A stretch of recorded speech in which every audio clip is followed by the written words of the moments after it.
a realidade espiritual da ceia do Senhor.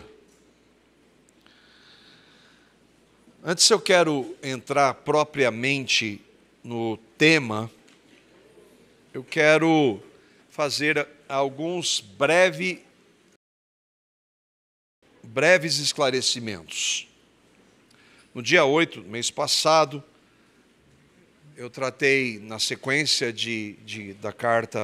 da primeira carta aos Coríntios, o tema foi o uso do véu. E o assunto teve alguns aspectos polêmicos, nem tanto, mas algumas questões foram levantadas e alguns irmãos depois vieram conversar. Graças a Deus, não nas questões em relação à autoridade e à submissão que a figura, o uso do véu mostram naquele contexto. Porque essas verdades são centrais na palavra. De como ainda que homem e mulher sejam diante de Deus iguais, foram criados à imagem e semelhança de Deus, Deus estabeleceu o homem como autoridade. E a mulher cristã deve se submeter a isso, porque o Senhor assim ordena.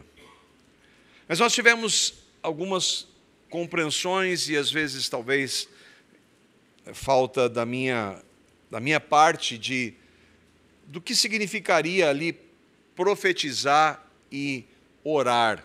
É um texto que nós vamos tratar daqui a um tempo ainda, que está um pouco à frente do capítulo 11, mas que eu trouxe porque tinha relação com o que nós estávamos tratando.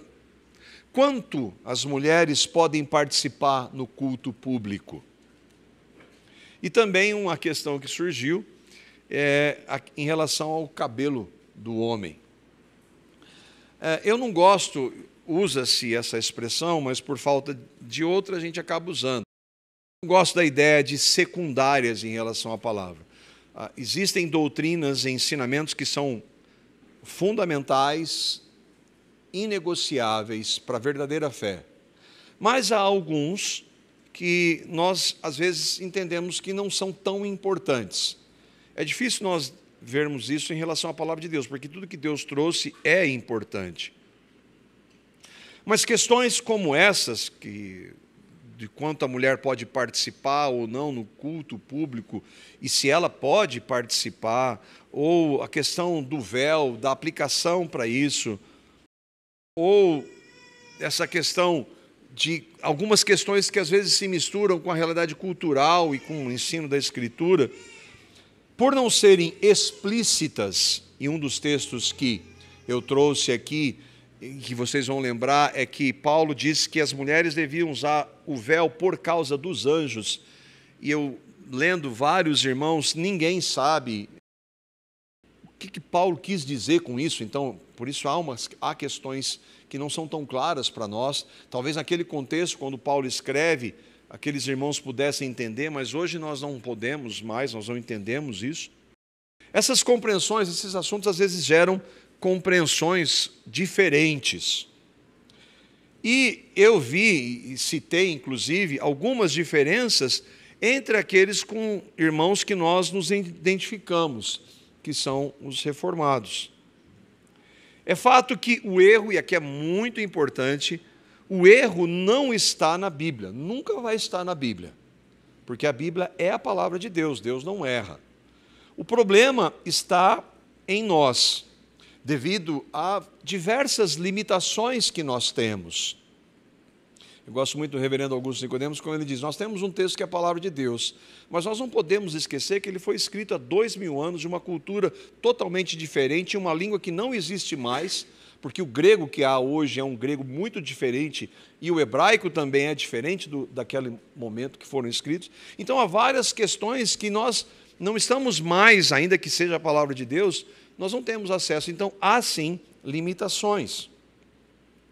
E então nós temos algumas dificuldades em entender. Pela graça de Deus, isso não acontece e não pode acontecer naquilo que é fundamental. e que é claro na Bíblia. Mas há pontos que nós precisamos reconhecer que temos dificuldades. O que é claro para nós? Um dos pontos que são centrais para a verdadeira fé cristã é um resumo das principais doutrinas que vieram, não que foram criadas pela Reforma Protestante, mas que simplesmente trouxeram a igreja para o retorno da palavra, que são os 5 solas. Somente a graça, somente Cristo, somente a fé, somente a Deus, a glória.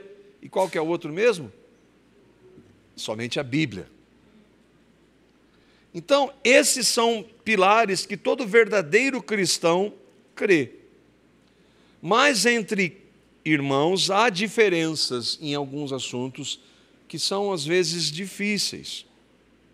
Na nossa comunidade, aqui na igreja, o presbitério deve se submeter a uma confissão, que inclusive está nos 2 painéis aqui, se você não teve acesso, vale a pena ver, que é a Confissão de Fé Batista de Londres de 1689. Então dá para você já perceber que não fomos nós que criamos essa confissão.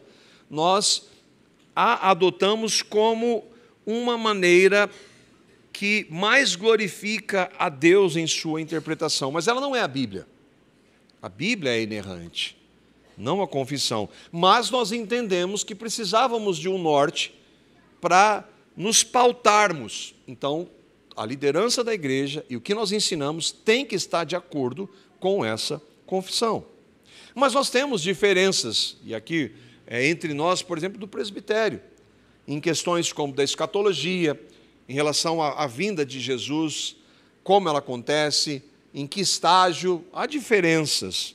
Nós temos, às vezes, divergências em relação à questão de divórcio segundo casamento, da possibilidade ou não disso acontecer. Nós temos diferenças em relação a, por exemplo, a questão da criação, que se ela é recente ou não, e poderíamos pensar em algumas outras, que não são assuntos centrais. Mas eu descobri que, depois do estudo que eu ministrei, houve uma outra diferença também, que é em relação ao cabelo do homem. Quando eu trouxe alguns irmãos que pensam e que entendem, e eu não vou voltar nesse assunto, está lá no estudo, que o homem não deve usar um cabelo longo. Isso é cultural. E aí o debate vai longe, mas há homens e irmãos que pensam assim. Então nós podemos divergir nisso, que não é um assunto central, que não é algo que vá nos dividir. Infelizmente, nessa realidade aqui, nós não vamos ser unânimes em tudo. Recentemente houve aqui em alguns irmãos um debate entre arminianos são irmãos, e aqui eu quero deixar bem claro, já foi comunicado isso para todos os grupos, nós pegamos uma declaração para dizer, a posição da comunidade cristã de Londrina é que, apesar do arminianismo, a teologia arminiana, sim ter erros, nós não cremos que pessoas que creem de algumas formas, é muito vasto o termo arminianismo, não sejam irmãos em Cristo. Essa é a nossa posição. Ainda que haja erros e várias consequências. O nosso propósito não é tratar disso. Mas por que eu estou dizendo isso? Porque há divergências às vezes. Nós nunca vamos dizer nesse aspecto que não existem cristãos que sejam arminianos. Para nós é inadmissível uma expressão como essa. Novamente, nós não estamos minimizando os erros que existem, mas nós não podemos chegar nesse ponto. Então, o que eu quero dizer, justamente porque nós tivemos algumas questões na última vez que eu trouxe, e que há algumas divergências. Outra coisa que é importante que nós entendamos, há interpretações diferentes, mas a interpretação que você e eu adotarmos, nós somos responsáveis. Você não vai poder, nem eu nem você, vai poder colocar na conta de ninguém. Eu e vocês somos responsáveis por aquilo que cremos. Diante de Deus nós vamos prestar contas em relação àquilo que cremos. Então, é importante que nós entendamos e por que nós cremos isso. Novamente, não estou relativizando, nós não podemos relativizar como há hoje. Ah, não, se você acredita assim e você acredita assado, e são contrários, antagônicos, tudo bem. A verdade não é relativo. Não. A verdade é absoluta. Mas nós somos limitados. E às vezes nós erramos em algumas compreensões. Eu estou dizendo também porque alguns irmãos que eu trouxe, que eu citei, são muito mais capacitados teologicamente, muito mais piedosos e que divergem entre eles nos pontos que foram citados. Então, na minha compreensão, seria muita petulância e arrogância não considerar que homens de Deus têm a dizer sobre aqueles assuntos. Dito isso, então entrando em alguns pontos que houve algumas dúvidas, eu não creio que a mulher deva exercer autoridade em nenhuma esfera humana. Mas, com isso, eu não disse que se você trabalha numa empresa e uma mulher é superior, exerce autoridade, você deve se rebelar por causa disso. É claro que na igreja, isso é claro, e aí se existem, por exemplo, há igrejas que adotam pastoras, e nós cremos que é um erro crasso. Mas no nível humano de governo, há mulheres exercendo autoridade. Nós tivemos, há tempos atrás, um presidente mulher. Então, não é por isso, então, que eu vou me rebelar. É claro que, como eu disse no estudo, a queda afetou todas as áreas da nossa vida. E uma delas é essa. A mulher não foi criada por Deus para exercer esse papel de autoridade. Mas o que eu quero esclarecer é o seguinte, não é para você se rebelar se você tem uma mulher, não. O pastor disse lá que a mulher não pode exercer autoridade, então não quero nem saber o que você tem para dizer. Não, porque há um princípio da palavra que ordena isso. E aí eu disse aqui que eu não acredito, eu discordo, e aqui eu citei dois irmãos de peso, Matthew Henry e John Piper, citei um antigo, esse aí viveu 400 anos agora, mas tem que estar vivo ainda, e que entende que o homem não deve usar cabelo longo. Então, essa é uma posição. Não estou dizendo que com isso não seja cristão, mas é uma posição que há outros irmãos que pensam assim. E aí, então, só para esclarecer esse ponto. O outro é da mulher profetizar e ensinar. A mulher pode. Há irmãos que dizem, e nós cremos a homens de Deus, que não permitem que a mulher ensine em nenhum nível. Por exemplo, nós temos nas salas irmãs que ajudam no ensino das crianças. Há irmãos que entendem que a mulher não pode ensinar nem para crianças. E são homens sérios, reformados. Estou falando de reformados. Nós divergimos.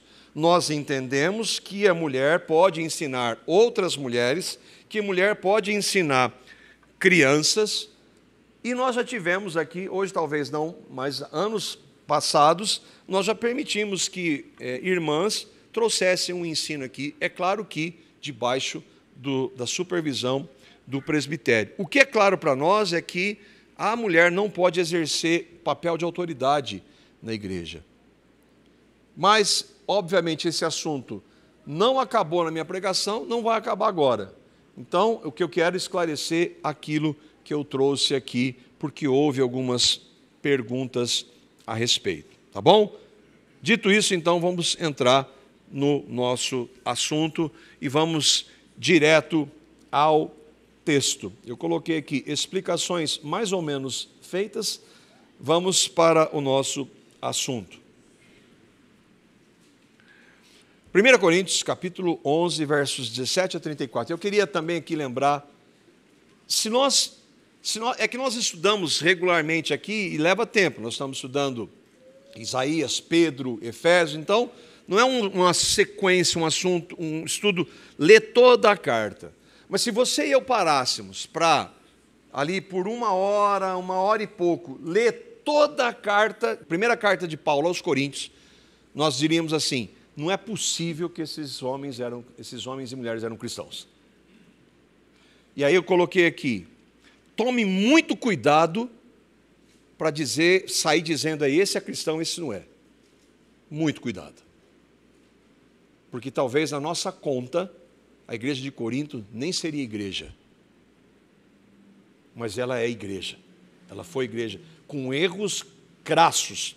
Inclusive, alguns no meio, falando da questão da ressurreição. É claro, a carta foi escrita para corrigir.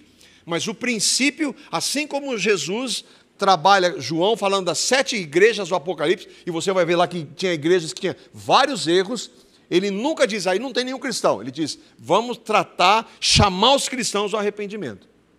Então, muito cuidado em dizer, esse é crente, esse não é. Porque Deus pode usar o mesmo parâmetro para você. E aí é sério. 1 Coríntios 11, 17 a 34. Diz assim: nisto, porém, que vou dizer-vos, não vos louvo, porquanto vos ajuntais não para melhor, senão para pior. Porque antes de tudo, ouço que quando vos ajuntais na igreja, há entre vós dissensões, e em parte o creio. E até importa que haja entre vós heresias, para que os que são sinceros se manifestem entre vós. De sorte que, quando vos ajuntais num lugar, não é para comer a ceia do Senhor. Porque, comendo, cada um toma antecipadamente a sua própria ceia. E assim, um tem fome e o outro embriaga-se. Não tendes, porventura, casas para comer e para beber? Ou desprezais a igreja de Deus e envergonhais os que nada têm? Que vos direi? Louvar-vos-ei? Nisto não vos louvo. Porque eu recebi do Senhor o que também vos ensinei, que o Senhor Jesus, na noite em que foi traído, tomou o pão e, tendo dado graças, o partiu e disse, tomai e comei, esse é o meu corpo, que é partido por vós, fazei isso em memória de mim. Semelhantemente, também, depois de cear, tomou o cálice, dizendo, esse cálice é o novo testamento no meu sangue. Fazei isso todas as vezes que beberdes em memória de mim. Porque todas as vezes que comerdes esse pão e beberdes este cálice, anunciais a morte do Senhor até que venha. Portanto, qualquer que comer este pão ou beber o cálice do Senhor indignamente, será culpado do corpo e do sangue do Senhor. Examine-se, pois, o homem a si mesmo, e assim coma desse pão e beba desse cálice. Porque o que come e bebe indignamente, come e bebe para sua própria condenação, não discernindo o corpo do Senhor. Por causa disso, há entre vós muitos fracos e doentes, e muitos que dormem. Porque se nós nos julgássemos a nós mesmos, não seríamos julgados. Mas, quando somos julgados, somos repreendidos pelo Senhor, para não sermos condenados com o mundo. Portanto, meus irmãos, quando vos ajuntais para comer, esperai uns pelos outros. Mas, se algum tiver fome, coma em casa, para que não vos ajunteis para a condenação. Quanto às demais coisas, ordená-las-ei quando for. Então vamos tentar, pela graça, caminhar verso a verso. Novamente, os versos 17 a 22, Paulo escreve aqui. Eu quero tentar destacar um pouco do que ele fala aí, nós tentarmos entender. Nisso, porém, que vou dizer-vos, não vos louvo, porquanto vos ajuntais não para melhor, senão para pior. Porque antes de tudo ouço que, quando vos ajuntais na igreja, há entre vós dissensões, e em parte o creio. E até importa que haja entre vós heresias, para que os que são sinceros se manifestem entre vós. De sorte que quando vos ajuntais num lugar, não é para comer a ceia do Senhor, porque comendo, cada um toma antecipada a sua própria ceia. E assim, um tem fome e o outro embriaga-se. Não tendes, porventura, casas para comer e para beber? Ou desprezais a igreja de Deus e envergonhais os que nada têm? Que vos direi? Louvar-vos-ei? Nisso não vos louvo. E aqui, por que Paulo está dizendo que louvor à igreja? Se nós vermos no capítulo anterior, ele vai dizer, nisso eu louvo vocês. Então, havia, e toda a igreja na história é assim. A única igreja que não tem problema sobre a face da terra é a Comunidade Cristã de Londrina, que não tem nada para ser corrigido. Se não tem, vamos embora, né, que a gente está fazendo aqui. O fato é que toda a igreja é composta de pessoas como eu e como você, pecadores. Sim, se nós cremos, salvos pela graça, mas que ainda precisamos ser tratados, como Paulo falava, né, Alexandre? Nós temos todos que andar na plaquinha aqui, em obras, desculpe o transtorno, em obras, estamos em obras, né? Porque todos nós estamos. É por isso que às vezes a gente fica, assim, um pouco indignado, quando alguém diz que sai da igreja porque ela não foi bem recebida, ou ela não foi bem atendida, ou ela se decepcionou com alguém. Essa pessoa, ela não está entendendo a igreja, porque a igreja não é em função dela. A igreja não está aqui para servir todo mundo, a igreja é para Deus. É claro que por consequência nós vamos servir, mas aí, quando é para Deus, se é em Deus é perfeito, mas em nós não é. Então, com certeza, essa pessoa que às vezes se decepcionou com alguém, ela deveria pensar assim, será que há uma possibilidade de eu decepcionar outras pessoas também? Imagina se todos nós vamos ficar na igreja onde todo mundo se decepcionar vai embora. Não teria ninguém aqui. Ah, você está usando isso para justificar os seus erros. Não, eu estou constatando uma realidade. Que nós, como os irmãos de Corinto, somos falhos e precisamos ser tratados. E graças a Deus que Ele trata conosco. Nós estamos vendo que Paulo está falando, tratando com aqueles irmãos que havia erro na ceia. E alguns erros que para nós são muito estranhos. E a gente já vê algo aqui também que a ceia era diferente do que nós vamos ter, do que normalmente, tradicionalmente, nós temos. As igrejas, no início, elas se reuniam em casas. Não havia, porque o templo não era mais a casa de Deus para o povo de Deus. Nós nos reunimos aqui num lugar específico para isso, mas isso aqui não é igreja. A igreja é o corpo de Cristo, que sim se reúne em algum lugar. E nós vemos aqui que eles se reuniam em casa, e aqui nos parece que quando ele diz assim, quando ajuntais na igreja, talvez eles tivessem, já naquele momento, irmãos se reunindo talvez numa casa um pouco maior, nós não sabemos, a palavra não diz, ou talvez num salão, para que pudesse acampar ou receber aqueles irmãos. E a ceia era celebrada, porque ele fala, quando vocês juntam, tem gente que vem comer, tem gente que passa fome, porque a ceia naquele momento era celebrada junto de um jantar que era chamado ágape, que era uma festa de amor entre os cristãos. E então, não era somente o pão e o vinho, mas havia outros elementos. É claro que o jantar era uma realidade e a ceia era outra. Mas às vezes eles celebravam juntos.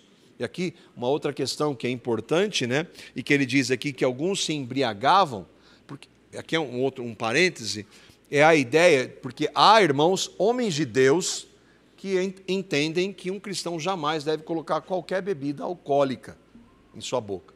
E um deles defendia, então, que o vinho naquela época, naquele momento, não era o vinho como nós temos, que tem um teor alcoólico. O problema é como alguém se embriagava com isso, porque o texto está dizendo que isso acontecia. A embriaguez é pecado. Mas alguns aqui, nós vamos celebrar a ceia, uma boa parte vai tomar um pequeno cálice de vinho. E foi o Senhor Jesus que instituiu o vinho. Mas o ponto é que a ceia era diferente naquela realidade do que nós tínhamos, do que nós temos hoje. Por exemplo, na ceia que o Senhor institui, há um cálice e um pão. E uma vez o irmão falou assim, mas isso precisa ser só um cálice e um pão, porque mostra mais a realidade, meu irmão. Uma coisa é ter uma ceia entre 13 e entre 200 só com um cálice e com um pão. E isso é a tendência que nós temos, às vezes, de sacralizar, e a nossa propensão para a religiosidade, de tirar de foco os elementos que apontam para uma realidade espiritual da prática em si. O uso das taças, como nós temos aqui, dessas pequenas taças e pequenos pedaços de pão, isso começou bem recente, no século XIX. A partir dos irmãos nos Estados Unidos, e por questões que nem eram tão espirituais assim, uma questão de higiene. Ah, mas isso diminui a realidade espiritual. É lógico que não. Se você não entende o que os elementos apontam, pode ser uma taça, coisa mais linda do mundo, assim, até no formato de cruz. É importante que nós entendamos que os elementos apontam para o que Cristo fez. E nós estamos vendo aqui que havia uma mistura e por isso então aqueles irmãos estavam errando no processo e perdendo o foco do que era a ceia do Senhor. E Paulo então, ele está dizendo, não vos louvo. Paulo está bravo, está corrigindo, porque ama, uma das características do verdadeiro amor. Ele então chama aqueles irmãos, e aí ele não poupa a palavra, ele vai dizer que vocês se ajuntam não para o melhor, que seria o quê? A união da igreja para a ceia do Senhor. Outra coisa, nós celebramos a ceia uma vez por mês. Há irmãos que celebram todos os domingos. Eles são mais espirituais? Não. Não há. A Bíblia não está ordenando que seja feita. Ah, mas diz lá que todas as vezes que reunir. Ué, mas não está dizendo que todas as vezes que reunir tem que ter ceia. Que tem que ter, sim, é um sacramento, uma ordenança, para que, como Augusto trouxe, nós possamos lembrar do que Cristo fez.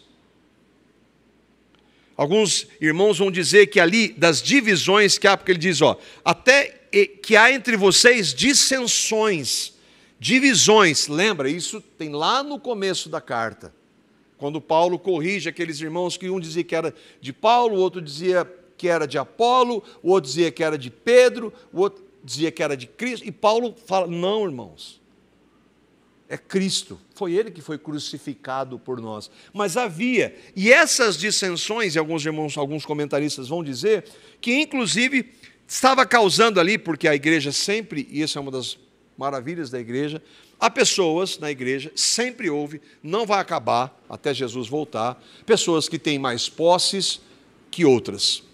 Essa é uma das maravilhas da igreja, ainda que alguns, os progressistas, queiram acabar com isso. Isso é uma maravilha da igreja, de gente que às vezes tem condição, é claro que aqueles que têm mais condição devem dar mais, né? Mas isso é uma característica, e ali então, alguns que tinham mais posses, na ceia, que deveria ser algo, uma realidade espiritual, ia lá, comia, esfartava, e tinha gente que passava fome, e era isso que Paulo estava corrigindo, e que ele estava dizendo aqui, quando vocês se ajuntam num lugar, não é para comer a ceia do Senhor, vocês deveriam se juntar para celebrar a ceia do Senhor, mas não é isso que acontece. Cada um toma antecipadamente a sua própria ceia, aí um passa fome e o outro se embriaga. Quer dizer, perdeu totalmente o sentido do que é a ceia do Senhor. E um ponto que ele usa aqui, na expressão que Paulo diz, ele diz assim, essas dissensões, e aí ele diz assim, e até importa que haja entre vós heresias. E essa palavra é uma palavra importante. A palavra heresia, eu quero trazer o significado dela aqui, ela acontece algumas vezes no Novo Testamento. E ela significa basicamente isso aqui. Aliás, esse é um site que qualquer um de nós pode ter acesso. É em inglês, mas é só você clicar lá no Google, Tradutor, você tem tudo em português. É uma ferramenta maravilhosa de estudo da Escritura, de graça. É maravilhosa, chama Bible Hub, para você poder estudar verso a verso. É fantástico, então vale a pena para quem quer estudar e para aqueles que não têm tempo. Então aqui você tem uma ferramenta maravilhosa. Olha o que é a palavra heresia, e aí ela vem do grego, porque o Novo Testamento foi escrito em grego, diz assim, se refere no Novo Testamento principalmente a um grupo ou facção que surge de uma divisão ou escolha, muitas vezes implicando um afastamento da doutrina ou prática estabelecida. Pode denotar uma seita ou partido dentro de um contexto religioso maior, às vezes com uma conotação negativa de causar divisão ou promover falsos ensinamentos.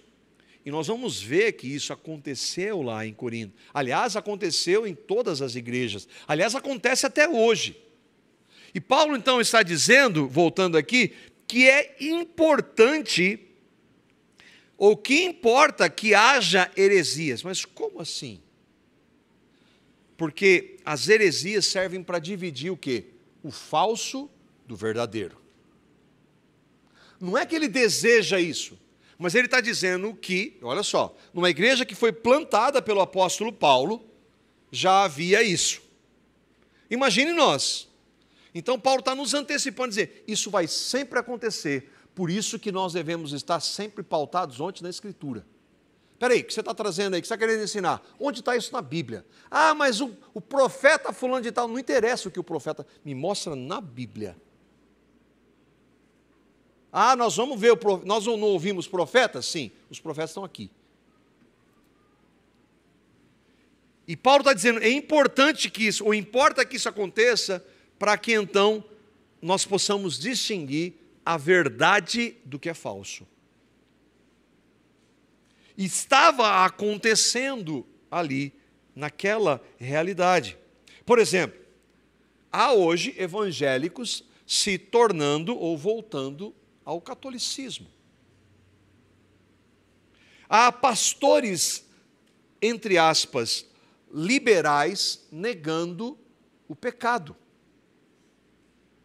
em nome do amor. O que é isso? Essas práticas são heresias. O catolicismo não prega o evangelho. O catolicismo prega uma salvação, Jesus mais obras. Mas isso é uma heresia. Então é importante que haja uma divisão, e para dizer uma, há várias outras, daqueles que creem na verdade e daqueles que creem na mentira. Sempre houve, sempre vai existir. E lembra que eu trouxe no início, eu e vocês somos responsáveis por aquilo que nós cremos, por aquilo que recebemos ou não. Então Paulo está dizendo que acontecia isso. E aí então, por que eu trouxe a questão da palavra heresia? Porque, como eu trouxe no início, e nós entendemos, é uma tentativa de distinguir heresia de erro teológico. Por exemplo, eu cito aqui, por exemplo, o irmão Matthew Henry, um homem piedoso, um homem de Deus, que amava o Senhor. Ele era pedobatista. Ele batizava, ele cria no batismo de crianças. Para nós isso é uma heresia? Não. É um erro teológico. Nós cremos que o batismo é somente mediante a confissão. Mas ele é um homem de Deus. Ele estava errado na nossa compreensão e de vários outros irmãos. Então, erro teológico, erros de compreensão, são erros que não são centrais e que não negam fundamentos. Por exemplo, você acredita que a salvação é só pela graça, mas eu acredito que é graça, mas alguma coisa aí que eu faço. Não, isso aqui não é um erro teológico. Isso é uma heresia. Negar a trindade, negar a divindade de Cristo. Então, nesses pontos centrais, quando os erros entram em fundamentos, isso é uma heresia. Agora, quando há questões, como eu trouxe aqui, por exemplo, de escatologia e tantos outros que há no nosso meio, na igreja, nós consideramos isso como erros que são teológicos e que nós podemos ainda que nós tenhamos divergências, e não estou relativizando, está certo para você, é certo para mim, não. Tem alguém que está errado nessa história, mas não são erros que afetam pontos cardeais da fé cristã. O ponto aqui é que estava acontecendo lá com aqueles irmãos, eu fiz um parêntese grande aqui, é que havia erros na prática da ceia. E aqui é um irmão que chama Preben Wengen, ele diz assim, tornar a ceia do Senhor um jantar particular é uma violação, senão uma profanação da mesa de Cristo. Olha só, é a igreja fazendo aquilo, na ceia do Senhor se embriagando. Ele não falando, não tem nenhum crente aí. Não, irmãos, vocês estão fazendo errado. Arrependam-se. E o maravilhoso, nós vamos chegar lá, se Deus quiser, Jesus não voltar antes, a segunda carta de Paulo aos Coríntios, nós vamos ver que eles se arrependem.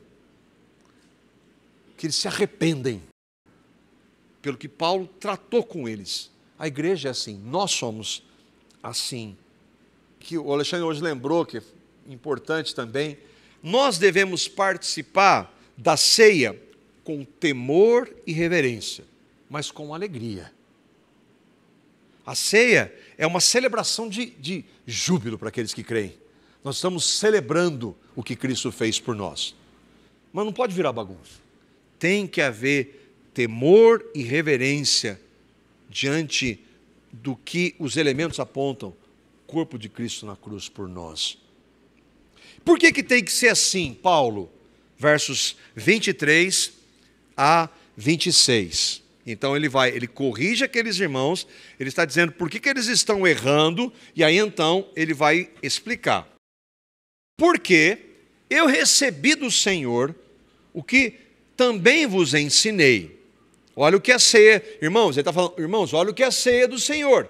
Olha o que eu ensinei para vocês, quando eu estive com vocês, e o que é. E olha o que vocês estão fazendo.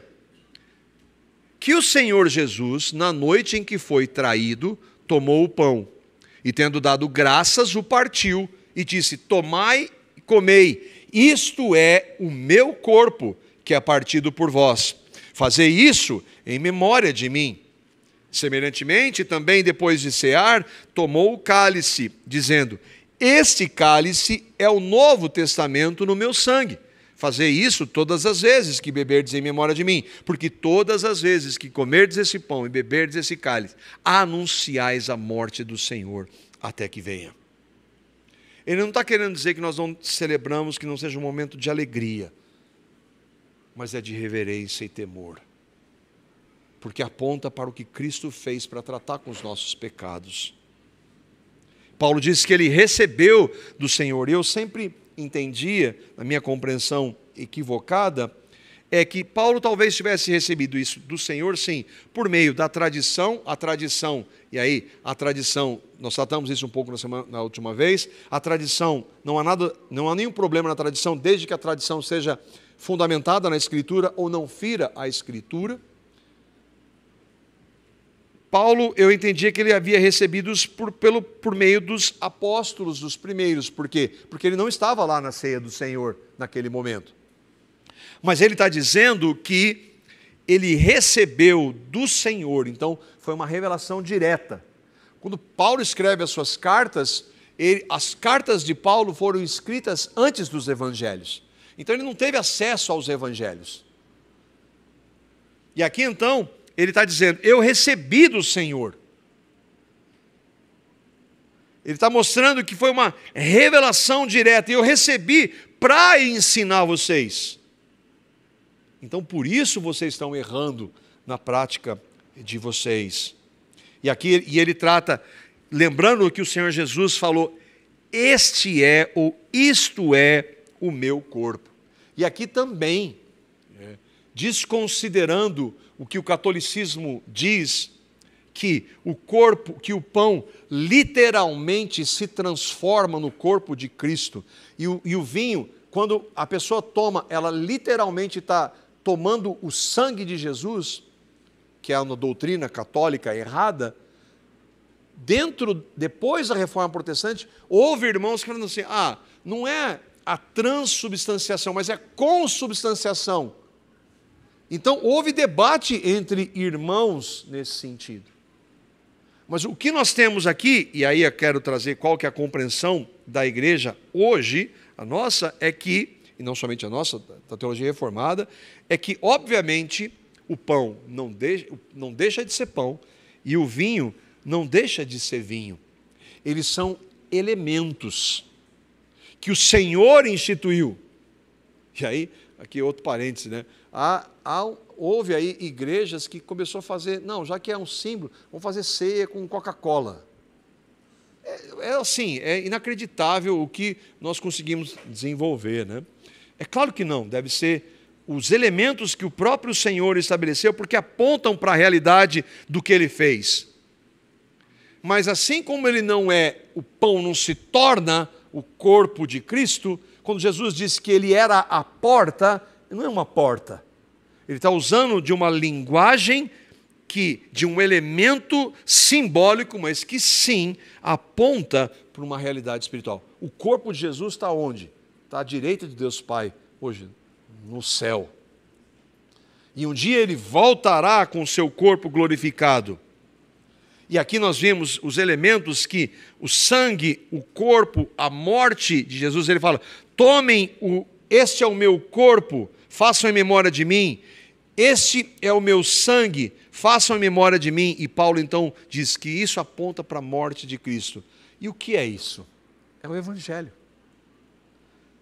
Por isso que nós procuramos, nós não impedimos ninguém de participar, mas nós procuramos ser o mais enfático possível, você só pode participar da ceia se você creu no Evangelho. Se você creu que a morte de Cristo, há 2000 anos, historicamente falando, foi a sua morte. Que quando Cristo morreu, ele sim, morreu por você, mas ele o fez morrer, como Paulo diz, eu estou crucificado com Cristo e vivo não mais eu, mas Cristo vive em mim. E quando ele ressuscitou, ele deu a você uma nova vida. E por isso, então, por causa dessa verdade, você se arrependeu dos seus pecados e recebeu a Cristo. Se você crê nisso, na morte de Jesus, por você, e que você estava incluso nisso, então você pode e deve participar. Essa é a condição para participar. Mas eu não entendo isso, eu não tenho certeza, então você não deve participar da ceia. Porque você não compreendeu. Mas se ao dizer isso, você fica incomodado, mas eu queria, fale com ele. Senhor, eu quero crer nisso, eu quero entender isso. E ele vai revelar pela sua graça. Paulo está dizendo então, e que isso deveria ser feito nós devemos tomar ceia até quando? Até que ele venha. Apocalipse, capítulo 19, versos 7 e 9. Eu não sei como isso aqui vai se dar, mas eu creio que é literal. Nós vamos celebrar essa ceia aqui até Jesus voltar. Mas quando ele voltar, a igreja, em toda a história, vai estar numa ceia junto com ele. Imagina o tamanho da mesa. Apocalipse 19, versos 7 a 9, diz assim: alegremo-nos, exultemos, e a ele demos glória, pois chegou a hora do casamento do Cordeiro, e a sua noiva já se preparou. Novamente, uma figura. O casamento é a união de Jesus vindo dos céus com a sua igreja, a noiva. Ela recebeu um vestido de linho mais fino, puro e branco, porque o linho fino representa os atos justos do povo santo. É claro, produzidos por Cristo. E o anjo me disse, escreva isso, felizes são os convidados para o banquete de casamento do Cordeiro, ou as bodas do Cordeiro. E acrescentou, essas são as palavras verdadeiras de Deus. Um dia, todos aqueles que creram vão participar de uma ceia com o Senhor, quando Ele voltar para buscar a sua igreja. Os elementos, portanto, não se transformam no corpo e no sangue de Jesus. Eles apontam para o corpo e o sangue de Jesus, imolado na cruz por nós. Paulo diz também que isso, e o próprio Senhor Jesus disse que nós deveríamos fazer isso em memória dele. E aqui também houve um debate entre os irmãos da Reforma, isso é só um memorial ou há uma realidade espiritual por trás disso? E nós cremos, como o título da mensagem traz, há uma realidade espiritual, porque o texto mostra. Não é somente um pedaço de pão e um pedaço de vinho que não tem nada espiritual por trás, há uma realidade. E olha o que Paulo escreve nos versos seguintes, versos 27 a 34. Ele diz assim, portanto, qualquer que comer esse pão ou beber o cálice do Senhor indignamente, será culpado do corpo e do sangue do Senhor. Examine-se, pois, diante dessa verdade, é claro que o que ele está alertando, exortando, examine-se o homem a si mesmo, e assim coma deste pão e beba desse cálice. O exame de acordo com o quê? De acordo com a palavra de Deus. Você examinar a sua vida de acordo com as verdades da palavra, centrados no Evangelho. Se você fizer isso, crer no Evangelho, a consequência vai ser, e assim, coma desse pão e beba desse cálice. Se esse exame for à luz da Escritura, centrado no Evangelho, você vai participar da ceia, se você crer. Porque o que come e bebe indignamente, come e bebe para a sua própria condenação, não discernindo o corpo do Senhor. O que é não discernir? É não entender que essa realidade aqui, esses elementos apontam para a cruz, para o Evangelho. Se você não crê no Evangelho, não entende o Evangelho, você não está discernindo, então você não pode participar. Agora, crer no Evangelho, discernir o Evangelho, não é fazer parte de uma igreja de Evangelho. É crer. É claro que quem creu vai participar de uma igreja. É impossível se desvencilhar. Mas não é ser membro da comunidade cristã de Londrina. E aqui é o ponto, olha o que Paulo diz. Porque há pessoas que não discernem o corpo do Senhor, há entre vós muitos fracos, doentes e muitos que dormem. Dormem é um eufemismo. Pessoas que morreram porque não discerniram a ceia. Então é claro que há uma realidade espiritual. Porque se nós nos julgássemos a nós mesmos, não seríamos julgados. Mas quando somos julgados, somos repreendidos pelo Senhor para não sermos condenados com o mundo. Porque quem vai fazer esse juízo não são os presbíteros da igreja, mas é o Senhor. E eu não posso me julgar, eu acho que eu estou bem. Não. Qualquer cristão que fizer um exame à luz do Evangelho, com base na palavra, vai ver, Senhor, tem misericórdia de mim. Eu sei que eu preciso de ser tratado pela sua graça, me perdoe, confesse os seus pecados. E lembre do que Cristo fez, e então coma e beba. Portanto, meus irmãos, quando vos ajuntais para comer, esperai uns pelos outros. Ele está lembrando do que estava acontecendo ali. Mas, se alguém tiver fome, coma em casa, para que não vos ajunteis para a condenação. Quanto às demais coisas, ordená-las-ei quando for. Então ele está organizando. Irmãos, ele vai falar isso também logo à frente, que Deus não é um Deus de desordem, é uma necessidade de ordem. Venha para participar da ceia do Senhor. Se alimente em casa. É claro que para nós hoje, nós não temos essa questão, porque a nossa participação da ceia é diferente. Mas naquele contexto precisava ser corrigido, e é o que Paulo faz. Aqui vemos porque Paulo exorta seriamente aqueles irmãos. Ele está dizendo, portanto, e aí então, diante do que a ceia representa, qualquer um que participa do pão ou do vinho, e nós temos aqui o suco que aponta para essa realidade, considerando que alguns irmãos não podem tomar ingerir nenhum tipo de bebida, então nós usamos o suco de uva, come indignamente, ou seja, sem entender, sem crer no Evangelho, sem reverência e temor, ou em uma vida de pecado, sem arrependimento, porque é impossível que um cristão peque e não se arrependa, essa pessoa não pode participar.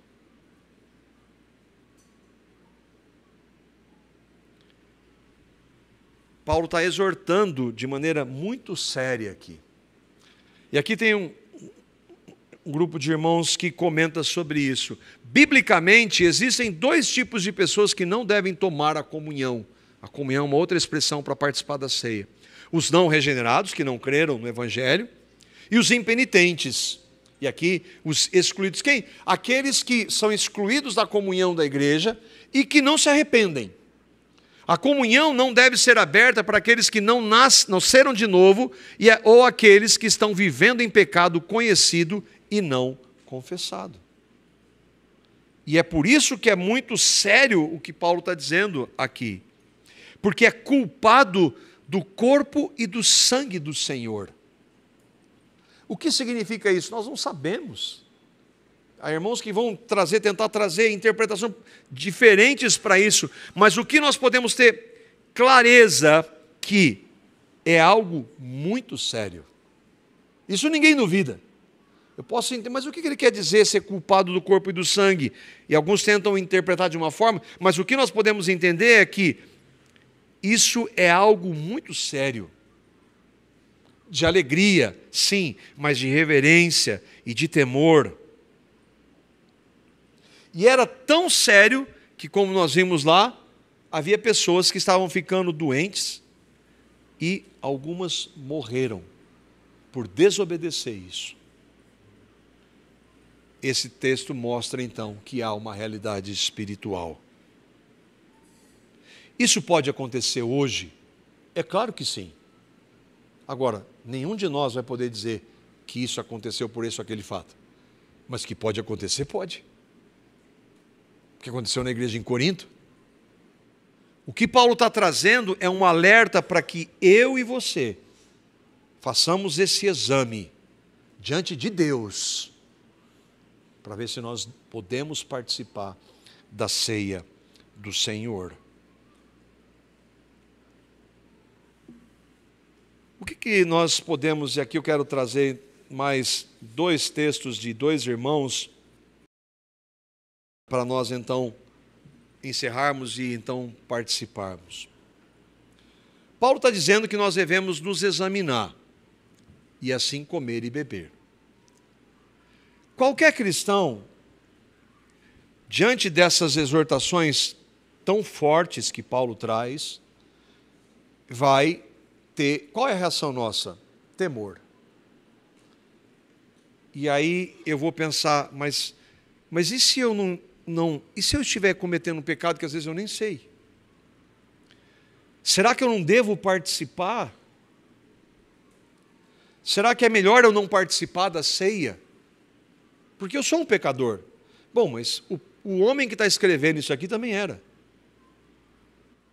A igreja que estava, e que nós estamos vendo até agora, tem várias coisas para serem corrigidas. Paulo está falando, examine-se e participe. Ele não está falando, obviamente, de perfeição, porque nenhum de nós jamais participaria de perfeição, da ceia, se fôssemos perfeitos. Porque não há nenhum. A questão é, esse exame é, você crê no Evangelho? Você tem convicção do que Cristo fez, Ele fez por você? Então, esse é central. Eu não sei, eu não entendo isso. Quando fala de Evangelho, do que Cristo fez, eu não consigo entender, eu tenho dúvida. Então não participe. Se você realmente creu, você tem consciência de que cometeu pecados contra o Senhor e que comete? Sim. Isso impede de participar? Não, porque a cruz foi para tratar com seus pecados. E se você creu no Evangelho e se arrependeu dos seus pecados, e se arrepende dos seus pecados, como diz o irmão Paul Washer, a vida do cristão é uma vida de constante arrependimento. Se você se arrepende, então você pode, não somente pode, deve participar. Porque é uma realidade espiritual e que Deus usa esse sacramento para nos fortalecer nele. Irmãos, nós só podemos participar da ceia do Senhor porque Deus é gracioso e misericordioso para conosco. Não há nenhuma condição em nós, não, eu estou bem, como está bem? Quanto mais nós conhecemos a Cristo, mais nós temos compreensão da nossa pecaminosidade. Sim, quanto mais conhecemos a Cristo, mais crescemos em santificação, mas ao mesmo tempo temos compreensão maior da nossa pecaminosidade. Nada disso nos impede de participar da ceia do Senhor, se nós cremos no Evangelho. E aqui eu estava vendo um artigo do irmão John Piper, um pregador da graça de Deus, falando sobre isso. O título da mensagem é: Eu sou santo o bastante para participar da ceia? Só esse título já tem uma resposta. Qual é? Não. Não. Não é essa a perspectiva. O que é ser santo o bastante? Depende. Quanto tempo você tem de caminhada com Cristo? Quanto mais você tem de caminhada com Cristo, mais você vê que santidade está muito longe, muito mais distante da tua compreensão. Não, pecado é matar, roubar, adulterar. É muito mais que isso. Mais compreensão você tem da sua pecaminosidade. Mas nada disso impede de você participar da ceia, porque nós só participamos da ceia por causa de Cristo, dos méritos exclusivos de Cristo. Olha o que o irmão John Piper tão sabiamente escreve: Sou santo bastante para participar da ceia? Se somos membros de uma igreja verdadeira, Se não estamos presos ao pecado conhecido. E aí está querendo dizer assim, eu estou vivendo aí, mas está tudo bem, que eu estou na graça. Não, é isso. Mas estamos renunciando ao pecado, odiando o pecado, lutando contra ele e nos voltando para Cristo como nosso tesouro, esperança, substituto, purição e justiça, então devemos participar. Por causa dele eu devo participar da ceia. E o irmão Matthew Henry: os crentes temerosos não devem ser desencorajados de comparecer a esta ordenança sagrada, a ceia, porque nós vimos o que o Paulo falou, e às vezes eu fico com medo, temeroso. Aí ele está dizendo, não deve ficar desencorajado a participar dessa ordenança sagrada pelo som dessas palavras, porque Paulo trouxe palavras contundentes, como se eles se vinculassem à sentença de condenação ao virem à mesa do Senhor despreparados. Assim, o pecado, assim como todos os outros, deixa espaço para o perdão mediante arrependimento. E o Espírito Santo nunca ditou essa passagem da Escritura para dissuadir os cristãos sérios do seu dever. Ele não falou assim, não, você não deve participar não. Você deve se examinar e com temor e tremor, mas entender que Cristo já tratou por todos os seus pecados na cruz. Então você pode, não somente pode, mas deve participar da ceia. É por isso que ele diz, examine-se e então coma e beba. Se você creu no Evangelho, você deve participar. Mas é uma hora de nós nos examinarmos. Eu queria, até lembrando do que o Alexandre trouxe hoje, de um bom exame seria, às vezes, que nós murmuramos, reclamamos, ao passo que nós deveríamos bendizer o Senhor, por quem Ele é, por tudo que Ele fez. Então, eu e vocês temos motivos para ir diante do Senhor, fazer um exame à luz da palavra, centrados no Evangelho, e dizer, Senhor, tem misericórdia, me perdoa, me perdoe pelos meus pecados. Mas ao mesmo tempo, eu nunca consigo, quando eu falo isso, eu nunca consigo, ao pedir perdão, desvencilhar do que o Espírito Santo faz. Ele fala, lá já foi tudo tratado. Todos os teus pecados foram perdoados. Todos seus pecados foram perdoados. Então, por causa de Cristo, do seu amor, graça e misericórdia, nós devemos participar da ceia do Senhor.